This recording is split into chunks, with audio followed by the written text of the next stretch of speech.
This is Bloomberg Crypto, a daily Bloomberg iHeart podcast, and I'm Stacey Marie Ishmael, managing editor of crypto for Bloomberg News. It's Wednesday, December 21st.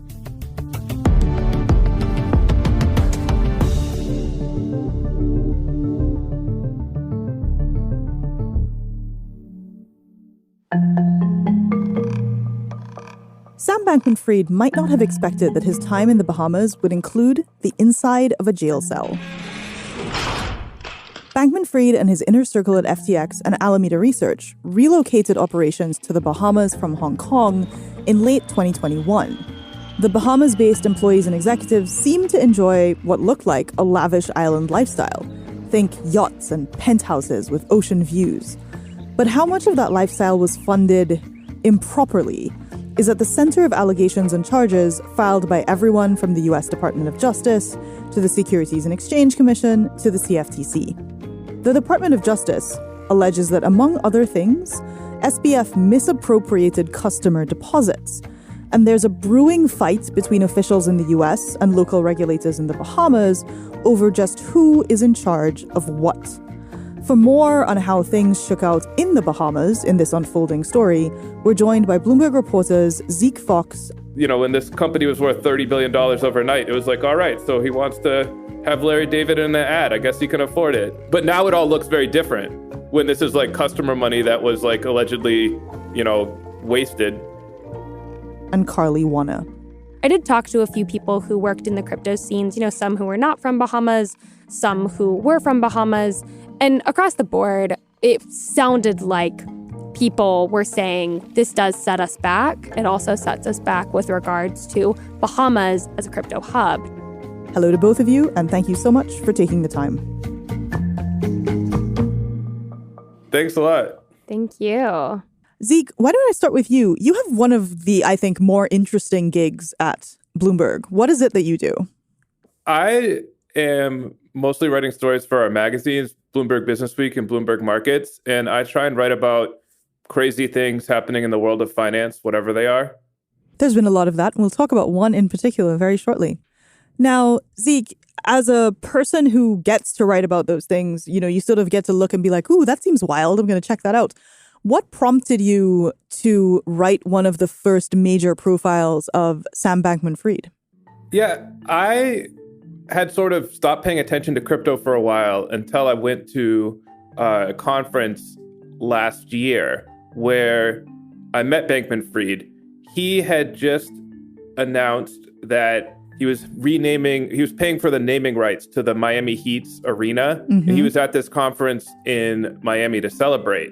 And it was almost like, it was kind of like too crazy to be true. There was like this 29-year-old guy who seemingly came out of nowhere. And credit to Forbes, which had put him on their billionaires list and written a story about him and said that he was worth more than $20 billion. And apparently he was like this great trader who had a crypto hedge fund. And then he started an exchange, which became really popular overnight. And the part that like really struck me was he said that when he was a teenager, he had decided, I really want to do good for the world. What's the best way? And he'd fallen in with this group called Effective Altruists, mm-hmm. who had convinced him that for someone with his math skills, volunteering for like an animal rights charity, something he'd done in the past, was actually not a good use of his time. And that the better thing to do would be to make a lot of money and give it away. And so like when he was in college, he was like, all right, my plan is I'm going to make a lot of money and give it away. And then here he was like less than 10 years later, apparently worth $20 billion. So I just thought this was like a crazy story, almost like didn't believe it. I wanted to see it for myself. And yeah, that's what got me interested. And so you do this profile about this dude who had, at the time of writing, not actually given away a lot of money. Is that correct? I mean, depends how you define it. But I went down to the Bahamas this February. And at the time, he told me, and I actually think this still checks out, that he had given away something like $100 or $200 million, mm-hmm. which, a lot for a 29-year-old, but less than he had spent on marketing for FTX by that point. Right. Just even stuff that I knew about. There was like the stadium naming rights. There was a Super Bowl commercial. But I went down there. I spent 2 days hanging out at their offices in the Bahamas. And I wrote a profile that, did not say, hey, look out for FTX. This place is sketchy. It was mainly about, okay, this guy's making a lot of money on crypto. You may think that's kind of sketchy in itself. Is he really going to give it away? Right. So, of course, now I'm kicking myself that I didn't see a lot of red flags that should have been obvious at the time. So February, you're in the Bahamas, you write this profile. November, December, you're back in the Bahamas for a very different kind of story. In November, it all, in 1 week, the whole thing blew up. What do you make of the spectacular collapse of Sam Bankman-Fried's FTX? Authorities and regulators are investigating whether FTX has mishandled customer funds. And we heard about some of those stolen funds at the hearing. The FTX group's collapse appears to stem from absolute concentration of control in the hands of a small group. Lots of investigations going on, both here and in the Bahamas. Look, FTX is one of these absolute travesties in the history of financial markets. And now Sam's been arrested. We've seen the criminal charges, but in early November, it looked pretty clear that he had taken the exchange's customers' money and gambled it away using his hedge fund. But no charges had been filed. Yeah, no charges had been filed. So I decided to go back and talk with Sam. He kind of answers questions if you ask them. So I thought that by talking to him, I might learn something about what had happened at FTX. After some texting, he invited me to his apartment in this crazy resort called Albany on the island of New Providence, which had not been part of the tour the first time. And as soon as I walked in, I could totally see why, because he liked to have this image that he really didn't care about money. He talked about he drove a Toyota Corolla. He always wore the same kind of ratty clothes. He didn't do his hair. One time he testified before Congress and his shoes were laced into a big knot because he just bought them at Payless or something like that. God. So he was really going for this image that money wasn't important to him. But this resort at Albany, I've never been anywhere like it. It's these 8 apartment towers around this mega yacht marina. And there's billionaires. There's a fracking billionaire's giant yacht out front. He definitely wouldn't have fit in there with his look. And then his apartment at this place cost $30 million. At this point, there was a lot of crazy rumors going around the tabloids that this is where he'd lived with the other top executives and they had been... in a polycule, shall we just say. Yeah. I don't think that's true. It was almost being painted as a Wolf of Wall Street type situation, and really the opposite of the image he had been projecting. Mm-hmm. And you wrote that it was an abandoned frat house. Yes, when I came in there, the first thing, the elevator opens into the apartment. The first thing I noticed was there were all these shoes, because all these FTX employees had been living or staying in this apartment, and they had just fled. When FTX was collapsing, they'd all left, and a lot of them hadn't taken their things. And in the bathroom, it seemed like the maid service had stopped. The bathroom, there were towels that needed to be done, a lot of dishes in the kitchen. Sam led me to a small bedroom, which seemed like it was probably one of the more modest rooms in the apartment. And that's where we mainly talked. And at this point, he hadn't done 8 million interviews. So it was more novel for me to hear some of his explanations about what happened. What was your immediate takeaway coming out of that conversation? Was this someone who seemed contrite? Was this someone who seemed confused? What was the vibe? So I really had no idea what to expect. I was struck by how similar he seemed to the first time I met him. The way that he talked, his mood seemed like he was kind of chipper. He seemed kind of happy to talk about all this stuff. It was hard to sort of interpret why he was like that, but I would ask anything and he'd just give these really long answers. He liked to get into technical stuff about the value of the different weird tokens that were on Alameda's balance sheet or FTX's accounting system. But as I was thinking over what he was saying, a lot of it was not very plausible. It would take huge leaps of faith to believe some of this stuff. And it didn't seem like, given that the exchange had just collapsed and people were reporting that it was like probably a massive fraud, it didn't seem so likely. His story just seemed incredibly unlikely. Carly, you also went to the Bahamas, and I should say I sent you to the Bahamas. I emailed you. I was like, hey, can you get on a plane immediately after Thanksgiving? Thank you very much. And when you went there, you also encountered some of those incredibly fit older people in linen at the compound and on the island. What were your experiences? I didn't get up to the penthouse. I did, however, walk around the grounds. I would say similarly, I mean, it was insane. There were like multi-tiered yachts in the marina, really quiet, like weirdly quiet. And the beach was, I luckily happened to get there like right before sunset, and I just kind of watched it. That is the nicest sunset, most beautiful beach I've ever seen. And it really was just incredibly pristine, despite the fact that I believe there was a golf tournament or classic going on that weekend. No traces of that where I was. You also went to the Margaritaville. Yes. Why? So, interestingly, the unsecured creditors for FTX are still private. That's yet to be released in court documents. However, the unsecured creditors for Alameda have been released, and it's outside of insiders. And one of the biggest ones is the Margaritaville in the Bahamas. They owe them over $50,000. So that bodes the question of, wow, what happened there? How do you spend $50,000 at a Margaritaville? Right. Yeah, and why the Margaritaville? What was it? I love the Margaritaville, but still super weird. And the Margaritaville, is it a bar? Is it a restaurant? Is it a resort? Right. Yeah, I forget not everybody's familiar with Margaritaville. Margaritaville, I mean, it has a restaurant. You can go to various restaurants. There is a restaurant in Bahamas, but there is also a resort.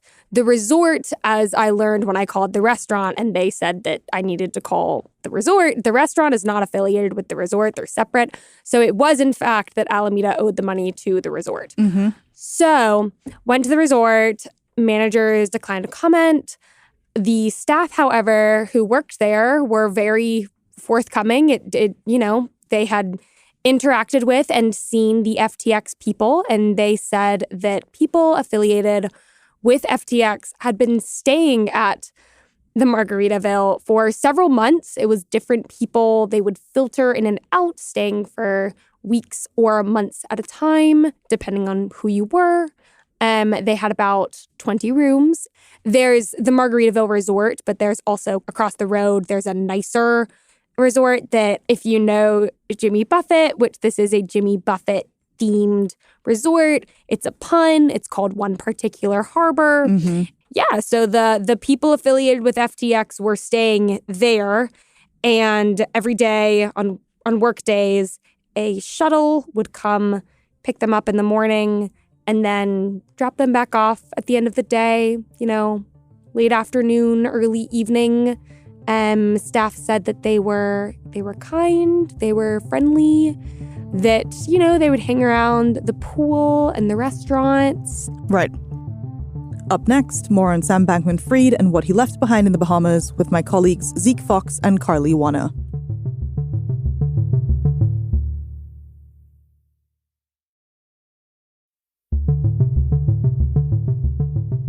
What was it like for the Bahamians? Like, did you talk to, when you were there, any of the other folks in the Bahamas crypto scene, any folks from, the government, the regulators, who are now being confronted with questions about how they let all this go down allegedly on their watch? I had an interesting conversation with a employee of FTX who was hired locally, and he had been in charge. He was sort of like a gopher and a driver for them. So he'd been around these people all the time.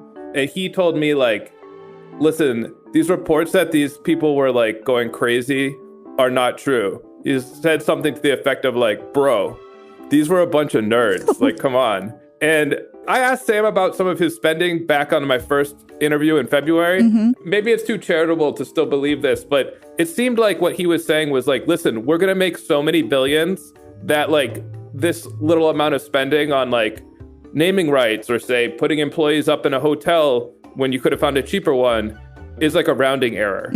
And, frankly, I almost sort of believed it at first. When this company was worth $30 billion overnight, it was like, all right, so he wants to have Larry David in an ad. I guess he can afford it. But now it all looks very different when this is like customer money that was like allegedly, wasted. Yeah, and I'll throw it out there too that before going to Bahamas, I was in Miami, and it was interesting because those were, they're crypto hubs, but the vibe was very different. I mean, Miami is a really, really, really big city. And it seemed like while FTX had a U.S. headquarters that, was supposed to be moving there from Chicago, the footprint on that city wasn't as big among people who were in the crypto community. And while there are other crypto companies that have set their sights or their eyes on Bahamas or have at least some people there, I mean, talking to people was just very different. FTX really touted itself as, for one reason or another, a Bahamian company. And like Zeke said, they hired people who were on the island not only to work with local businesses, but also to hire people to do work with the crypto exchange itself. And so I did talk to a few people who worked in the crypto scenes, some who were not from Bahamas, some who were from Bahamas. And across the board, it sounded like people were saying this does set us back. It also sets us back with regards to Bahamas as a crypto hub. Can I defend the Bahamas for a minute? Yeah, no, go. Yeah, look, clearly, their oversight was lacking, but, the U.S. just filed all these charges, right? Once it collapsed, they found enough evidence to charge Bankman-Fried with all this illegal activity. There was nothing stopping them from finding this stuff out earlier, and they didn't either. So I don't think the blame is entirely on the Bahamas for failing to regulate this exchange. Well, I think one of the things that's definitely happening is a heroic amount of finger pointing right now.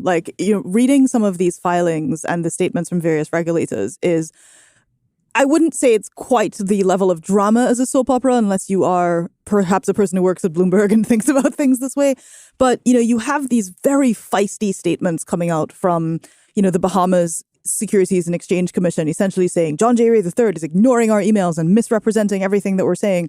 And then you have, in court filings from various other folks, people being like, we would like to assert that we have all the rights over this thing and we're not sure why and how the Bahamas feels like they need to get involved. So it's this sort of sovereign face-off, as it were. And I think one piece of context here is this is not the first time that something like this has happened. Multiple different Caribbean jurisdictions, the Bahamas, Bermuda, Antigua, that have at various points presented themselves as, offshore financial centers, have often had to reckon with wreckage when things go wrong. And I think we're seeing a version of this playing out in crypto.